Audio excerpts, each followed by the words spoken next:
Hi, welcome again to Let's Get Working. Today we're talking to Camille, who's a vet, and we're going to find out what role a vet has and other people she might employ in her veterinary hospital, and also what she looks for when employing people and things like that. Hi Camille, welcome today. Thanks, Martha. Thanks for having me. Cool. So tell me, what does a vet do? Lots of things. Look after the general health of your pets. We do surgeries, we do consultations, prescribe medicines, huge array. So whenever you go to your local doctor, that's what we do for our pets as well. Okay. So. Yep. And also, what kind of people do you employ at your veterinary hospital? A huge range of people. We have obviously the veterinarians who have done a 5-year study program at university. We also have veterinary nurses. That's the main bulk of our staff there. They do a TAFE course to get a veterinary nursing degree, which is the certificate for in veterinary nursing. Yep. They're the main bulk. They do all the general caring of the animals and holding the animals and things.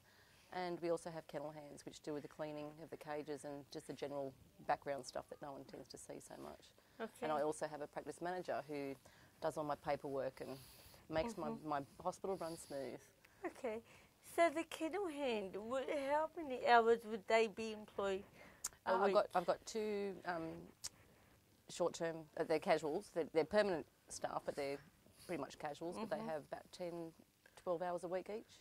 Okay. Just every afternoon. I've got one 17-year-old boy, he's at high school still, and he just comes after school twice a week. Okay. So it gives him a part-time job and gets him in experience in the industry. So cool.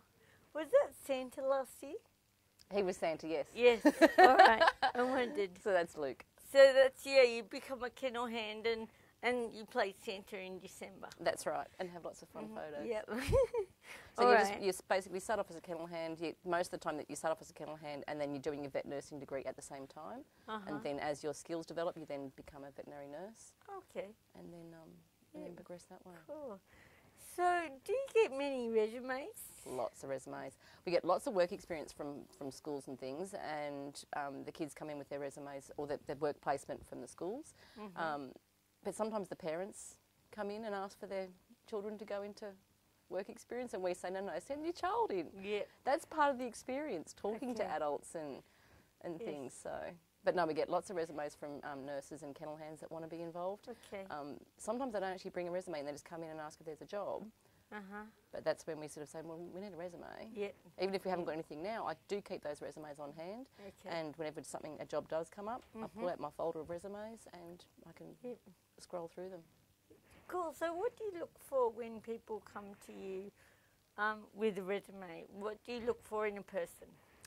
It's just the general overall enthusiasm. I was at a vet conference the other day, and they were it was all vets, and they were going around the table, oh, what made you start becoming a veterinarian? I love animals, I love animals, I love animals. And we were all said the same thing. And to me, that's a given.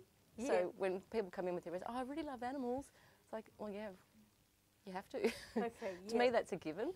But you can love animals, or you can show me that you love animals where you've done some homework, you've got pets of your own, you've done work experience somewhere else, you've, because the Taronga Zoo does a lot of volunteer work, Featherdale Wildlife Park does a lot of the volunteer work as well.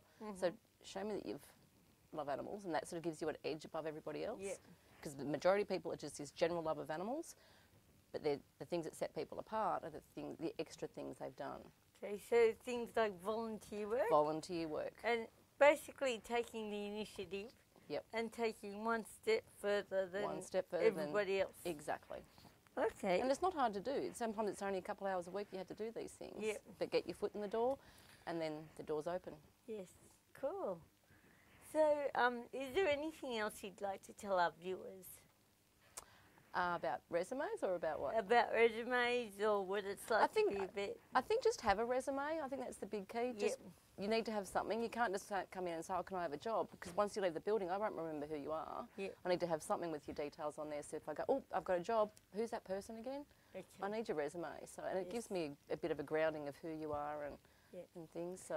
And you'd say it's better that they hand in their resume as opposed to sending it in the mail? I think so. It's not so much, it gives it more personal touch. It means you've made an effort to come to my clinic and hand it in rather than just put it in the post box. As if you put it in the post box, you probably send it to 20 vets in the area. Yep. And that's not special, if that makes sense. Okay. But it takes 2 seconds. You get a feel of what we're like as well. You come into my building and you think, oh, I could work here. This is pretty cool here. Oh, look at this. Yes. Or look at Pony. Yeah, look at Pony, big dog. But yeah, come in and present yourself. And All right. Thank you.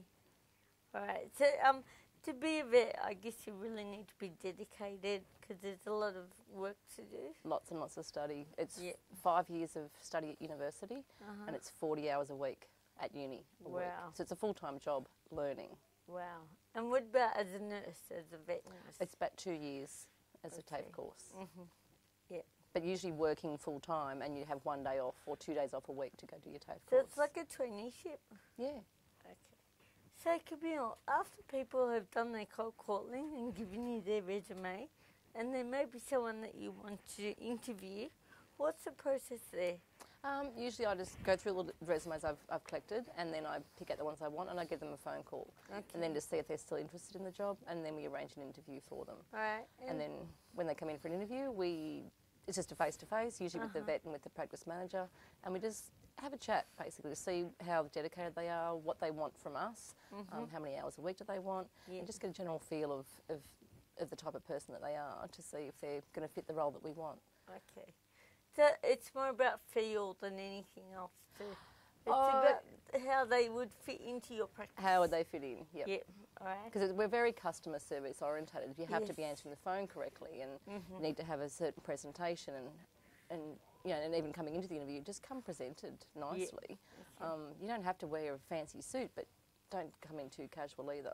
Okay. I had one girl come in with, she dropped her resume off for a nursing position and she had obviously been out the night before and had these big false eyelashes on.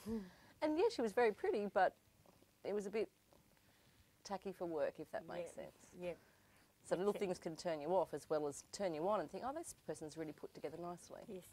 And so what kind of questions would you ask people in an interview? A couple of things we can ask.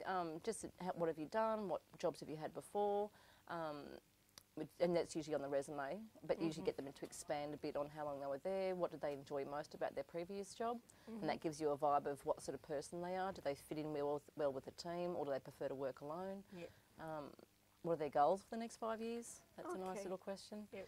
Are they just there for I'm just going to do a bit of work and then I'll go on an overseas holiday for 10 years or something? Okay. They're the sort of things that an employer wants to know, because I don't want to invest all my training in this person if they're going to up and leave. Yeah. What else? You can also ask if you're, a really good question I've got is, if your friends could describe you, how would they describe you? Well, that's a really clever question. Because if you ask them what's your strengths and weaknesses, it's really confronting. No one likes to talk about themselves. So, but if you say it from a friend's point of view, people are more responsive with that. And again, if your enemy was to describe you, how would they describe you? Wow, that's a really nice angle to take. Yep. Rather than coming in with your strengths and weaknesses, because people don't obviously know their weaknesses and strengths so well. So, but they're really good ones. Right. And just general. What do they like most about their jobs? Do they love animals, and how do they handle animals and things? Okay. Right, cool. Well, thank you for your time today. My pleasure. I hope it's been helpful in learning what it means to be a vet, and also how to present yourself and your resume to potential employers. Anyway, I hope this has been helpful. That's all for today. See you next week, and let's get working. Bye for now.